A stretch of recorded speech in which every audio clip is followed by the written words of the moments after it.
So in this Visme tutorial video, I'm going to be showing you guys how to remove the background of an image here on Visme. So once Visme is opened up on your device, what I want you to do is go to the left hand side of your screen. I want you to go down to this option right here that says photos and simply just press on the photos tab. Then once you're here, you can either select a photo that you've uploaded or you can go to photos that are actually just stock images within Visme. So if you wanted to for demonstration purposes, just use this photo right here as it is recently used.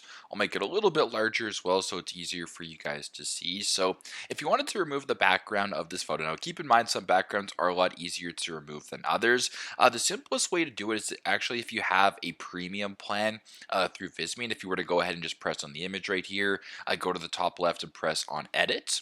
Then go to this option right here under touch up tools where it says background remover. If you were to go ahead and press on that, because I have the free version, it's not going to work. But if you have the pro version or a starter version of the premium subscription, then you can go ahead and remove the background through this. Now, another workaround is to go to another website like remove.bg, for example. So this is remove.bg. Simply put, if you were to just download your presentation through Visme or your picture through Visme and then upload this image to this website, it's going to remove the background for you, and then you can take this image, put it back into Visme, and that's sort of a workaround around not having a paid version or a premium version of Visme. But that's a pretty straightforward process on how you guys can remove the background of an image on Visme. Thanks again for watching, and I hope this video helps.